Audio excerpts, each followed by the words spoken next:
Linyukile inani lababanjwe kwilokishi yaseAlexandra eRhawutini ngokuphembelela udushe kwanobundlobongela. Ngale ntsasa kuphinde kwaqhambuka udushe kule lokishi. Kutshiswe amatayala kwiingingqi eziliqela kwaye zenzo zayanyaniswa nombutho iDudula movement.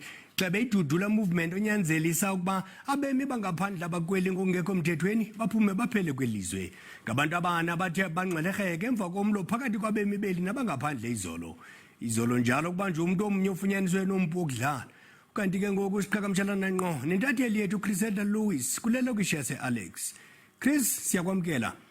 Ingaba imeko injani ngoku apho eAlexandra? Mandibulise Siyavuya. Ngale ntsasa kufike amapolisa amaninzi apha emva kwesigrogriso sokuba kungakho obunye obundlobongela namhlanje. Siyavuya kutshiswe amatayala kwiingingqi ezohlukeneyo kule lokishi, kwavalwa neendlela, kwakufike neenyala zamapolisa. Inani lababanjiweyo liyenyuka njengokuba namhlanje kuphinde kwabanjwa abanye abantu ngenxa yodushe lwayizolo.